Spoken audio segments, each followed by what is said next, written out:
Hello everyone, আসসালামু আলাইকুম, come to my Hridoy blogs. আপনারা ভাবছেন এতগুলো টাকা কেন গুনতেছি? হ্যাঁ, চলুন যেতে যেতে বলা যাক কেন এতগুলো টাকা গুনতেছি আর এত রাত করে আমরা কোথায় যাচ্ছি। আমরা এত রাত করে যাচ্ছি হচ্ছে আমার নেভি হেডকোয়ার্টার 300 ফিট। এখন আপনারা বলতে পারেন এত দূর যাচ্ছেন ভাই, হেলমেট কোথায়? ভাই রাত করে রাতের ফিলিংস নেওয়ার জন্য হেলমেট ছাড়াই বের হয়েছি, যদিও এটা আমাদের রং। হেলমেট ছাড়া বের হয়েছি বললে ভুল হবে, হেলমেট নিয়ে বের হয়েছি কিন্তু আমরা হেলমেট পরি নাই। হ্যাঁ, যাচ্ছি হচ্ছে আপনার 300 ফিট। কেন যাচ্ছি, কোথায় যাচ্ছি তা কিছুক্ষণের মধ্যেই জানতে পারবেন। তার চেয়ে বড় কথা হচ্ছে এই রাত করে বাইক নিয়ে ঘুরতে বের হওয়াটা কিন্তু খুবই এনজয় করার মতো একটা ব্যাপার।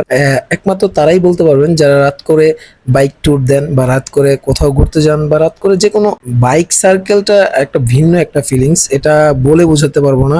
আমরা এখন হচ্ছে মহাখালী ফ্লাইওভার থেকে নামলাম, তো যাচ্ছি বনানীর দিকে। বনানী পার হয়ে কুড়িল পার হয়ে আমরা যাব 300 ফিটের দিকে। এই যে একটু পোংটামি করলাম, আপনারা এই পোংটামিটা কেউ করবে না যদি বাইকের প্রতি খুব অভিজ্ঞতা না থাকে, বাইক চালানো রাইড করার প্রতি খুবই অভিজ্ঞতা না থাকে। আর অভিজ্ঞতা হাজার থাকলেও আমার মতে এই জিনিসটা করা উচিত না। শখের বসে হয়তো আমরা করে ফেলি, যেমনটা আমি করে ফেলছি। আর বাইক চালানোর মধ্যে যে একটা কি ফিলিংস, কি একটা মজা, আর রাত করে ফাঁকা ঢাকাতে ঘোরা যে কি মজা। তো আমরা যেই উদ্দেশ্যে যাচ্ছিলাম সেই উদ্দেশ্যে সেই লোকেশনে প্রায় পৌঁছে গেছি, প্রায় চলে আসছি।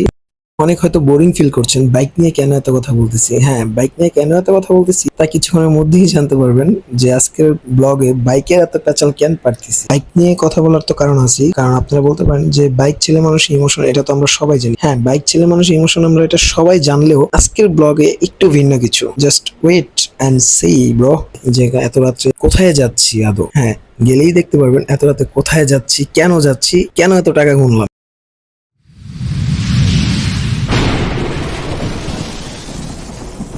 এখনো অনেকেই আমার সাথে রাগ করতে পারেন যে ভাইয়া ভিডিওর শুরুতে দেখাইলেন টাকা গুনতেছেন, ভিডিওর মাঝপথে এসে স্টাম্প করতেছেন, কার কি লিখে নিয়ে যাচ্ছেন। না ভাই, কারো কিছু লিখে নিয়ে যাচ্ছি না, আমি বলতেছি জাস্ট ওয়েট। একটু খুলে বলি আপনাদেরকে, তাহলে বুঝতে পারবেন, কেউ আগেই রাইগা ফায়ার হয়ে যায় না। তো ঘটনা হচ্ছে আমার বন্ধু ইউসুফ, সে বাইক কিনবে।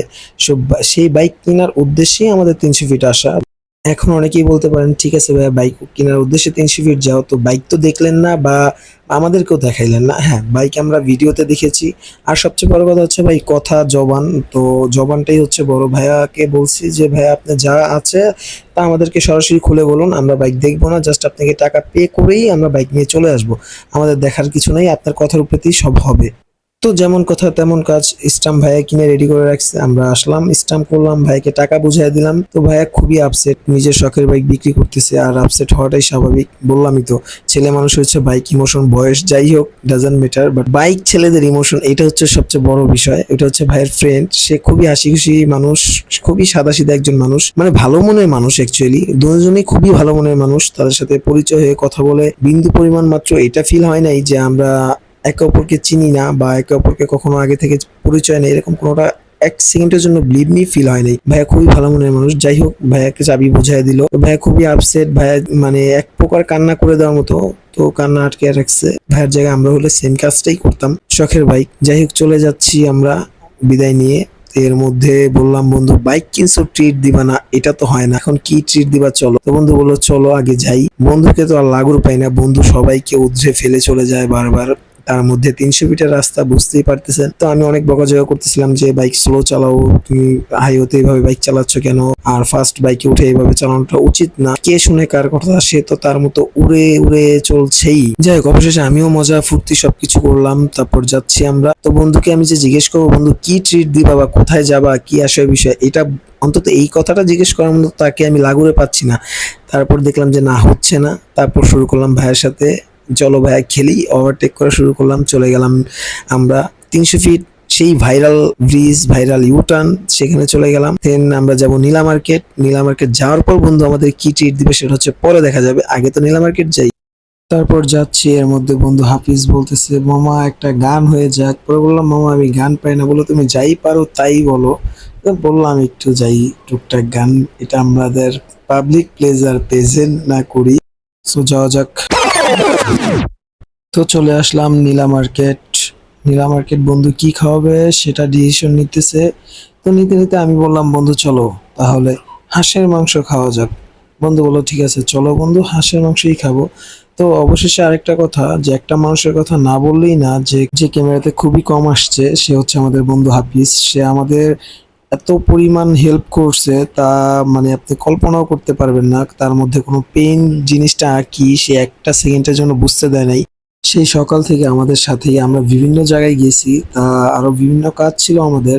সে একটা সেকেন্ডের জন্য বুঝতে দেয় নাই যে সে পেইনে আছে বা তার নিজের পার্সোনাল কাজ আছে। স্বাভাবিক প্রত্যেকটা মানুষেরই পার্সোনাল কাজ থাকতে পারে। তো আমি সবকিছু উঠে দেখতেছিলাম যে কোনটা খাওয়া যায়, হাঁসের মাংস না কালা ভুনা না কোনটা খাবো তা খুঁজতেছিলাম। তো অবশেষে ডিসাইড করলাম যে হাঁসের মাংসই খাওয়া যাক। তো বন্ধু চলো হাঁসের মাংসই খাওয়া যাক। মাঝখানে আমাদের বন্ধু হাফিজ বলতেছে হাঁসের মাংস খাবো পাশাপাশি মিষ্টিও খাবো। ঠিক আছে বন্ধু মিষ্টি খাবো তা ঠিক আছে আগে হাঁসের মাংস তো শেষ করি। সে হাঁসের মাংস উঠাই দেখতেছিল। বন্ধু ডিপজল তোমার চাওয়ার স্টাইলটা একটু চেঞ্জ করো, চলো আমরা যে বসি। যাই হোক আমাদের অর্ডার দেওয়া শেষ। তারপর খালা জিজ্ঞেস করতেছিল মামা আপনাদের সবাইকে কি এক প্লেটই দিব? না মামা এক প্লেটে দেওয়া দরকার নাই। খালা ভাগ কিন্তু সমান সমান হতে হবে, কোনো প্লেটে কম কোনো প্লেটে বেশি এটা কিন্তু হওয়া যাবে না। বন্ধু তুমি এইভাবে কেন নজর দাও বারবার ক্যামেরার দিকে? তো যেটা বলতেছিলাম আর যাই হোক ভাগে তো কম হওয়া যাবে না গাইস, ভাগে সমান সমান থাকতে হবে। যাই হোক বন্ধু হাফিজ চলো ইত্রাইম ফাইজলামি বহুত করছো আর কইরো না। ওই যে এরকম ইত্রাইম ফাইজলামি তোমার ক্যান করা দরকার। যাই হোক আমরা অবশেষে খেতে বসে পড়লাম। আমি করতেছি ভিডিও তাদের খাওয়া দাওয়া শুরু। বলেন গাইস এইভাবে করে কি হয়? আমার ভাগেরটাও তোমরা ক্যান খেয়ে ফেলতেছো ব্রাদার। দাঁড়া wait. Thank you so much everyone. আমার চ্যানেলটি লাইক কমেন্ট শেয়ার করে পাশে থাকবেন, সাবস্ক্রাইব করবেন। আসসালামু আলাইকুম।